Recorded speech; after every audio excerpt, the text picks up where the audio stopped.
अबे बेवकूफ, अबे मेरी तो फट गई। किसने कहा तेरे को तू एशिया का नंबर 1 चर्च बना?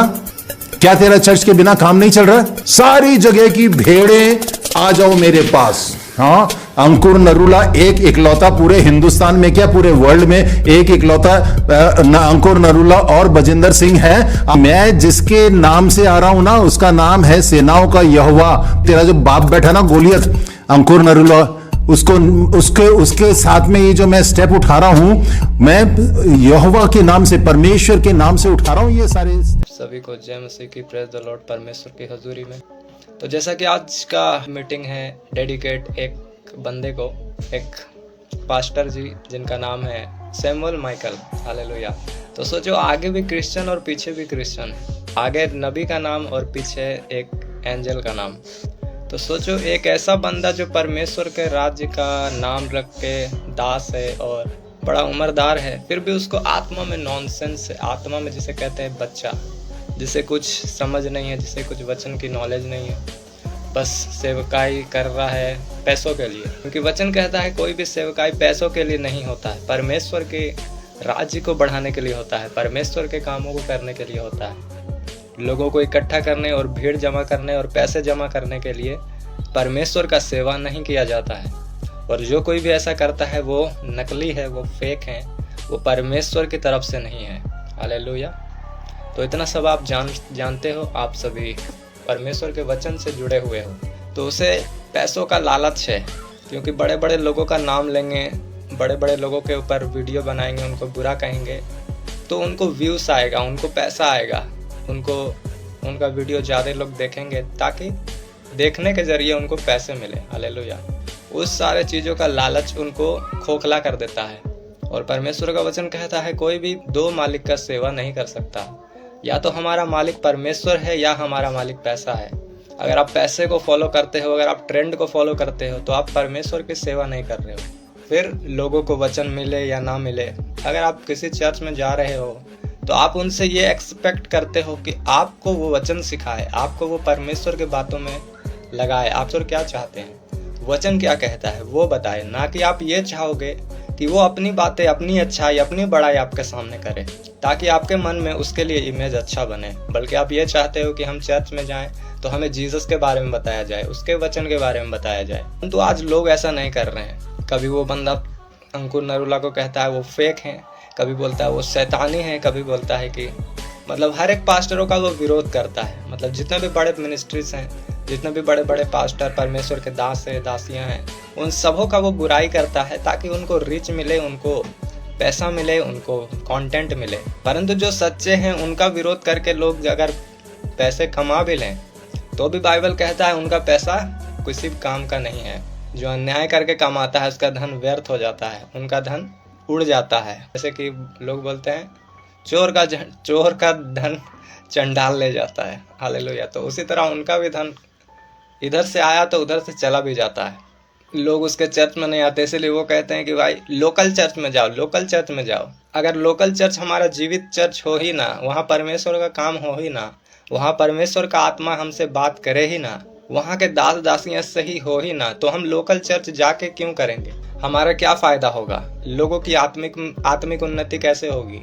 आत्मा को रोटी भोजन कैसे मिलेगा? नहीं मिल पाएगा। वो पास्टर कहता है तुम लोकल चर्च में जाओ, इतने पास्टर बने हैं, उन लोग क्यों बने हैं? उन लोगों के चर्च में जाओ। अरे भाई, पास्टर बने हैं तो ठीक है, अगर वो परमेश्वर के राज्य में सही होंगे, वो परमेश्वर के लिए सही किए जाएंगे, तो वो उनको परमेश्वर देंगे। लोग उनके चर्च में परमेश्वर भेजेंगे अपने लोगों को, क्योंकि चुनना परमेश्वर का काम है। हम लोग परमेश्वर को नहीं चुनते, परमेश्वर हमें चुनते हैं और वो हमें भेजते हैं। दास को वो खड़ा किए होते हैं हमारे लिए। उन्होंने कहा कि मैं तुम्हें तुम्हारे मन के अनुकूल चरवाहे दूंगा। तो परमेश्वर हमें अपने मन के अनुकूल चरवाहे देते हैं। अगर जीसस ने क्या प्रार्थना किया लास्ट में, हे पिता, जितने लोगों को तूने मुझे दिया है उनमें से मैं एक को भी नहीं खोता। इसका मतलब पिता ने जीसस को दिया था, जितने लोग दिए थे, जितने चेले दिए थे, जितने उनके आसपास के लोग थे, भीड़ थे, वो सारे जीसस को पिता की ओर से मिले थे। पिता ने उनको चुना था।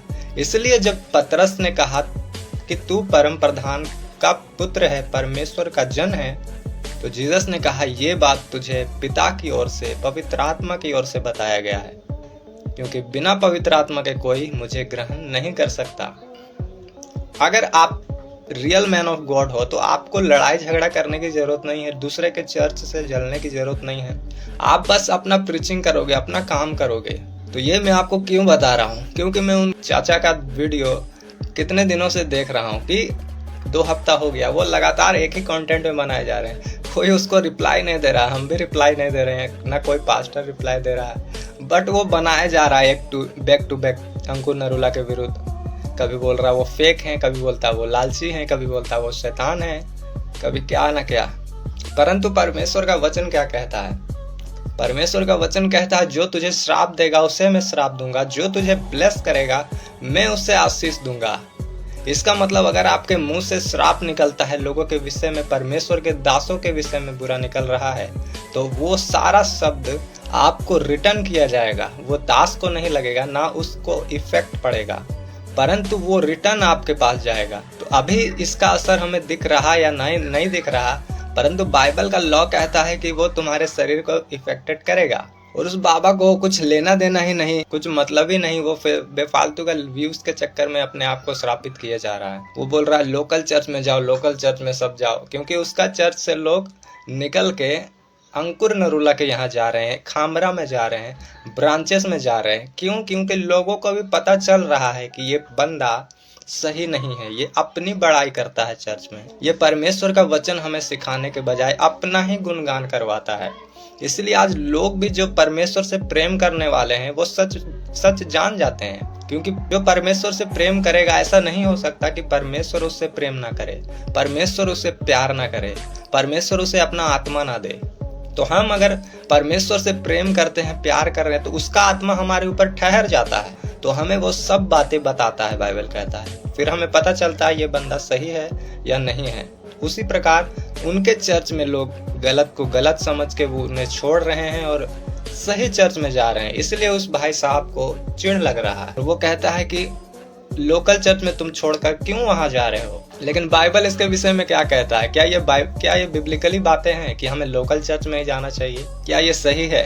क्या परमेश्वर का वचन ऐसा कहता है कि जहाँ पास्टर है, जहाँ दास है तुम्हारे घर के पास, वहीं जाओ? ऐसा कहाँ लिखा है? जबकि हम पुराने नियम से नया नियम तक हम देखते हैं। हम आपके सामने कुछ वचन को पढ़ेंगे, कुछ वाक्य को पढ़ेंगे, अध्याय से, उस बाइबल से हम सीखेंगे कि लोकल चर्च में जाना है या चर्च से मतलब नहीं है, लोकल हो या दूर हो कोई मतलब नहीं है, मगर एक होता है मैन ऑफ गॉड रियल होना चाहिए, चर्च रियल होना चाहिए। फिर आपके घर के पड़ोस में ही वो चर्च क्यों ना हो, या फिर आपके दूर किसी शहर पर क्यों ना हो, तो वो चर्च एक जीवित चर्च होता है। जहाँ भी रहे वहाँ जाओ आप। तो बाइबल कहता है बेतेल में एक बूढ़ा नबी रहता था। जब परमेश्वर ने अपने एक दास को भेजा दूर से कि बेतेल में जा और वहां जाके मेरा वचन लोगों को सुना, राजा को बता, वहां के लोगों को बता, दूर से सुनो। तो वहां से एक दास परमेश्वर का नबी बेतेल को आता है।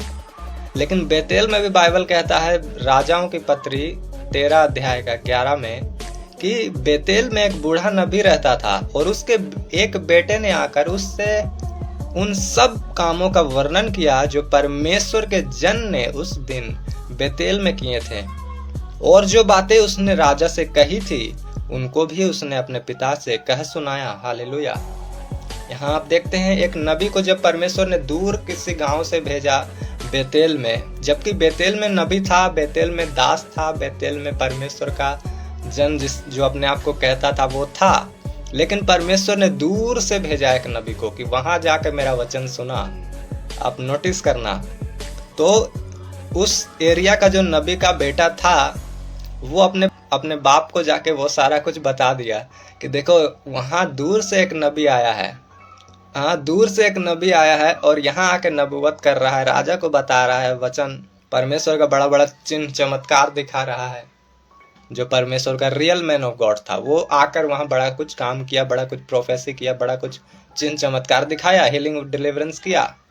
तो वहां के नबी को ये बात चिढ़ लग गया कि भाई हम लोकल हैं, हम यहाँ के निवासी हैं, हम स्थायी हैं, तो बाहरी जन आके मेरा एरिया में कैसे काम कर रहा है, और वहां वो चिढ़ गया पूरा।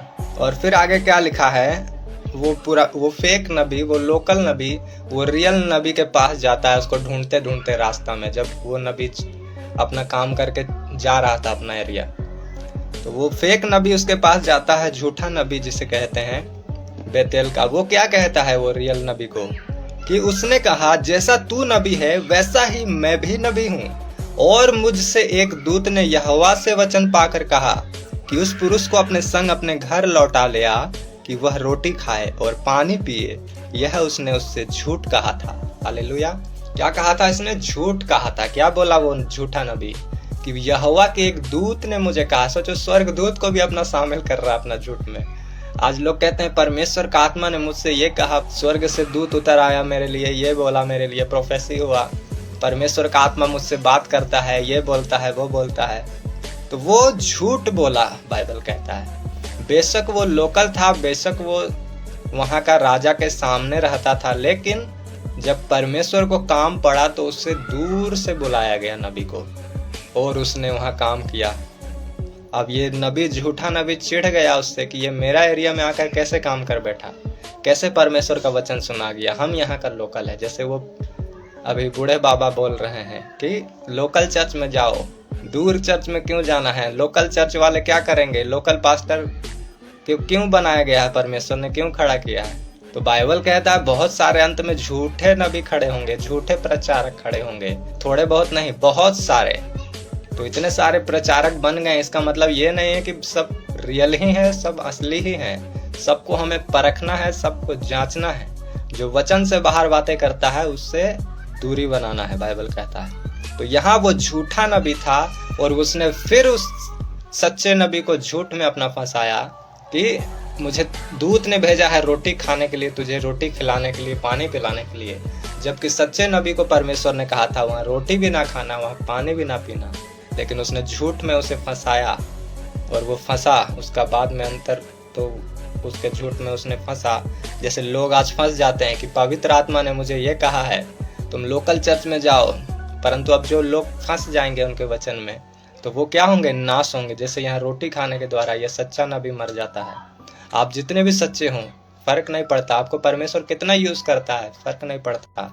अगर आप वचन तोड़ते हो तो आपको दंड मिलना जरूरी है, आपको मिलेगा ही मिलेगा। आपको परमेश्वर के राज्य में कोई भी इलाज फिर नहीं होता, बाइबल कहता है। फिर हम दूसरा वाक्य को पढ़ते हैं, और क्या कहता है बाइबल। आज मैं उस बाबा का पूरा मतलब रिप्लाई देता हूँ अच्छे से। हम पढ़ते हैं पहला राजा की पत्री, फिर उसी का 22 अध्याय को, 22 अध्याय का 5, 6, 8, 10, 14, 17, 18 को 5 से शुरू करते हैं। लिखा, फिर यहोशापात ने इस्राएल के राजा से कहा कि आज यहोवा की इच्छा मालूम कर ले। तब इस्राएल के राजा ने नबियों को, जो कोई 400 पुरुष थे, इकट्ठा करके उनसे पूछा, क्या मैं गिलाद के रामोत में युद्ध करने के लिए चढ़ाई करूं व रुका रहूं? उन्होंने उत्तर दिया, चढ़ाई कर, क्योंकि प्रभु उसको राजा के हाथ में कर देगा। इस्राएल के राजा ने यहोशापात से कहा, हाँ, यिम्ला का पुत्र मिकाया एक पुरुष और है जिसके द्वारा हम यहोवा से पूछ सकते हैं, परंतु मैं उससे घृणा रखता हूं, क्योंकि वह मेरे विषय में कल्याण की नहीं वरन हानि ही की भविष्यवाणी करता है। यहाँ क्या हो रहा आप देखो, एक राजा है, इस्राएल का राजा और यहूदा का राजा, दोनों मिलकर मीटिंग करता है कि हम एक नगर है उनसे लड़ाई करने को जाएं या ना जाएं। तो लिखा है उन लोगों के एरिया में, लोकल में बहुत सारा नबी लोग था जो राजा को बड़ा अच्छा बोल रहा था कि तुम जाओ, भविष्यवाणी तुम्हारे लिए परमेश्वर कहता है तुम जीत जाओगे, तुम्हें कोई हरा ना सकेगा, तुम सबको मार दोगे। बहुत सारे नबी लोग वहां थे, बाइबल कहता है कि युद्ध करने के लिए चढ़ाई करूं या रुका रहूं। उसने कहा, तो नबियों ने क्या उत्तर दिया? चढ़ाई कर, क्योंकि प्रभु उसको राजा के हाथ में कर देगा। बाइबल कहता है, नबी लोग बोलता है, झूठा नबी लोग। वहाँ बहुत सारा झूठा नबी लोग था उसके आसपास में, लेकिन एक राजा बोलता है, नहीं, एक और कोई और भी है क्या नबी? तो बोलता, हाँ, मिकाया नाम का एक और नबी है जो सच्चा नबी है। बोलता, उसको बुला कर लाओ। और जो दूत मिकाया को बुलाने गया था उसने उससे कहा, सुन, भविष्यद्वक्ता एक ही मुंह से राजा के विषय में शुभ वचन कहते हैं, तो तेरी बातें उनकी ही सी हो, तू भी शुभ वचन कहना। बताओ, अब लोग झूठे भविष्यवाणी कर रहे हैं राजा को कि तू जीत जाएगा, तू ये होगा, तू वो होगा। और जो सच्चा नबी है उनको भी सिखाया जा रहा है कि जितने नबी लोग हैं ना, वो लोग सब राजा की बड़ाई कर रहे हैं, राजा के बारे में अच्छी अच्छी बातें बोल रहे हैं। तो तू भी जाकर वैसा ही बोलना, तू गलत वलत मत बोल देना कि राजा ऐसा होगा, उसको सिखा रहे हैं। लेकिन जब मिकाया सच्चा भविष्यद्वक्ता आता है तो राजा को क्या कहता है? मिकाया ने कहा, मुझे समस्त इस्राएल बिना चरवाहे की भेड़ बकरियों की नाई पहाड़ों पर तितर बितर देख पड़ा, और यहोवा का ये वचन आया कि वे तो अनाथ हैं, अतएव वो अपने अपने घर कुशल क्षेम से लौट जाएं। हालेलुया। जब सच्चा नबी आया तो उसने भविष्यवाणी कर दी कि जितने लोग दिख रहे हैं इसराइल में, वो भेड़ बकरियों की, जिनका कोई चरवाहा नहीं है, जिनका कोई राजा है ही नहीं, ऐसा मुझे दिखता है। परमेश्वर ऐसा बताता है, वे सब अनाथ हैं। इसका मतलब उनका राजा नहीं है, मतलब राजा मर चुका है। उसने सच बता दिया, उसने डायरेक्ट क्लियर बोल दिया कि राजा जाएगा तो अगर, तो तुम्हारा जितना भी लोग हैं इसराइल के, तुम्हारे देश के, वो सारे बिना राजा वाले हो जाएंगे, यानी कि राजा मर जाएगा। तो ये सोचो, एक लोकल चर्च में इतना लोग है, लोकल जगह में इतना नबी है, परमेश्वर के दास है, फिर भी परमेश्वर अपने दास को दूर से बुलवाता है। राजा लोग जो सच्चा नबी है उसको ढूंढने के लिए दूर से उसे बुलवाता है कि वो आए और सच्चा वचन कहे, तब मेरा काम बनेगा। तो अब ये बाबा जितना कहते हैं कि ये लोकल चर्च में जाएं लोग, सामने के जो चर्च है वो जाएं, ये वो, तो ये सब फेक बातें हैं। ये सब उनकी मन घड़त कहानी, अपना पॉकेट भरने के लिए, अपनी गलत बातों को लोगों को देने के लिए, सुनाने के लिए, पर उनसे कुछ भी फायदा नहीं है। और वो परमेश्वर के दास को बोल रहे हैं कि तुम गोलियत हो, मैं दाऊद हूँ। वो दाऊद अपने आप को समझ रहे हैं, उम्र 55 दिल बचपन वाले, 60 साल के इंसान और 30 साल के 40 साल के इंसान को गोलियत समझ रहा है, और खुद का उम्र इतना हो गया और अपने आप को दाऊद समझ रहा है। दाऊद मतलब आप समझ सकते हो, दाऊद मतलब लड़का, जो एक लड़का था, जो छोटा बच्चा था, जिसे बोलते हैं 16-17 साल का, जिसके मुंह से बाइबल कहता है लाली झलकता था। तो वो अपने आप को दाऊद समझ रहा है, छोटा बच्चा, और जो उनसे उम्र में कम है, अंकुर नरूला जी, उनको वो गोलियत समझ रहा है। बताओ, वो बोलता है तुम्हारा जो गोलियत है, मैं उसके सामने दाऊद हूँ। बाबा जी, आपका मैच नहीं हो रहा है कुछ बाइबल का वचन, वहाँ एक डिसमेंटेन जिसे बोलते हैं। अभी मैं आपसे बात कर रहा हूँ तो अभी सही है, अभी आप गोलियत लग रहे हो, अभी मैं दाऊद लग रहा हूँ। फिर वो कहते हैं मैं यहोवा के नाम से आता हूँ, दाऊद के लिए बोल रहे हैं, मतलब अंकुर नरूला के सामने बोल रहे हैं, तुम पावर लेके आते हो, मैं यहोवा के नाम से आता हूँ। तो मैं उन बाबा को बताना चाहूँगा, यहोवा के नाम से आने का मतलब भी आपको पता है बाबा जी? यहोवा के नाम से आने का क्या मतलब होता है? जब नेहमिया यरूशलेम के शहर पनाह को बनाने के जाता है तो उसे राजा लिखित में पत्र देता है कि ये मेरी तरफ से आया है, इसे कोई परेशान ना करे, और इसे जो भी कुछ हो कमी घटी नगर बनाने के लिए, शहर पनाह को तैयार करने के लिए, उसे लोग उसकी हेल्प करने के लिए दिया करें, और इसे कोई नुकसान ना पहुंचाया जाए। तो नेहमिया को एक राजा पत्र लिख के देता है, और वो राजा के नाम से आता है। इसका मतलब वो पत्र लिखित होना चाहिए। दाऊद बोला कि मैं यहोवा के नाम से आता हूँ गोलियत को, तो वो वचन के जरिए चलता था, क्योंकि वो देखा जबकि एक खतना रहित जो परमेश्वर का जन नहीं है, वो परमेश्वर के लोगों को कैसे ललकार सकता है। तो इसलिए वो यहोवा के नाम से आया, यहोवा के लोगों के लिए जलन रख के आया कि मैं इसे मारूंगा और यहोवा के लोगों को शर्मिंदगी को हटाऊंगा। इसलिए वो कहता है मैं यहोवा के नाम से आता हूँ। और आप इस वचन को अपने लिए, अपनी मूर्खता को छुपाने के लिए यूज करोगे तो ये काम नहीं होगा। जिस तरह नेहमिया को राजा ने दिया पत्र, उसी तरह परमेश्वर ने हमें वचन दिया है। आपके रिप्लाई में किसी तरह का वचन नहीं था। आप वो पास्टर को आप देखोगे मेरे दोस्तों, तो ऐसी शब्दों को वो बोल रहे थे जिन्हें हम फैमिली में खुलेआम सुन भी नहीं सकते। वो अपने आप को पास्टर कहते हैं, परंतु उनका वचन, उनके बातों में आप ऐसा शब्द सुनते हो जिसे आप फैमिली के सामने बोल भी नहीं सकते और ना मोबाइल में सुन सकते हो। तो सोचो। और वो कहता है मैं यहोवा के नाम से आता हूँ। यहोवा का वचन कहता है तुम्हारा बातें सलोना हो और सुहावना हो, तुम गाली के बदले गाली नहीं दोगे, तुम्हारा वचन सलोना होगा, प्यारा होगा, पर उसके बातों में आपको गालियां दिखेगा, गुस्सा दिखेगा, और वो शैतानी है और दूसरे को वो शैतान बोल रहे हैं। तो उनको कोई कुछ बोल नहीं रहा है तो वो बस अपने में ही लगे हैं। परंतु अगर मैं ना बताऊं आप लोगों को और उनको जवाब ना दूं तो इसका मतलब मैं भी दोषी हो जाऊंगा, क्योंकि अगर मुझे पता है तो मुझे बताना जरूरी है। तो बुराई का अंत वचन ही होता है, वचन के सामने सारा कुछ फेल है। और जो कहते हैं इतने सारे चर्च हैं, अंकुर नरूला के यहाँ क्यों जाना चाहिए? अरे बाइबल क्या कहता है? बाइबल तो यहाँ तक कहता है, यूहन्ना के पत्र 10:16 में पढ़े हैं, लिखा है, और मेरी और भी भेड़ें हैं जो इस भेड़शाला की नहीं है, मुझे उनका भी लाना अवश्य है। वह मेरा शब्द सुनेंगी, तब एक ही झुंड होगा और एक ही चरवाहा होगा। बाइबल तो यहाँ तक कहता है कि लास्ट में एक ही झुंड होगा और एक ही चरवाहा होगा। सोचो, अगर हम इन वचनों को क्लेम करना शुरू करें और सब लोगों को अपने पास बुलाएं, अपने अंकुर नरूला मिनिस्ट्री में बुलाना शुरू करें, तो ये फिर आप क्या करोगे? आपका बातें, आपका रिप्लाई वचन से नहीं होता है। बाबा जी, आप पास्टर बन गए, इतना साल कैसे मसीह में गुजार लिए और उनको अभी तक शिक्षा नहीं मिला किस तरह से बातें करना है, एक पास्टर को कैसा बात शोभा करता है, किस तरह का भाषा मुंह से निकालना उनको चाहिए, ये उनको पता नहीं है आज तक। तो उनसे हम क्या ही और उम्मीद कर सकते हैं? हम उनसे और क्या ही एक्सपेक्ट करें कि वो लोगों को सिखाएं वचन और लोगों को बताएं? उनसे तो फिर कुछ उम्मीद किया ही नहीं जा सकता। हालेलुया। हम भी उस तरह का बातें करते हैं, हम भी गाली गलौज करते हैं, तो हम फिर परमेश्वर के दास कहलाने के योग्य कैसे हैं? हमें तो फिर शर्म आना चाहिए अपने आप को परमेश्वर का जन कहने में भी, क्योंकि वो पवित्र पवित्र पवित्र, सेनाओं का यहोवा पवित्र है। उसके सामने स्वर्गदूत अपने मुंह को ढके रहते हैं और आपके मुंह में कंट्रोल नहीं है, पास्टर बने हुए हो। उम्मीद है कि आप सभी समझे होंगे, और अगर वो उसके पास भेजूंगा वो समझें, वो वचन से प्यार करें तो जानेंगे, अगर नहीं करें उनकी मर्जी है। फिर तो मिलते हैं हम फिर किसी और दिन में परमेश्वर के ब्लेसिंग के साथ। तो सभी को जय मसीह की। God bless you all.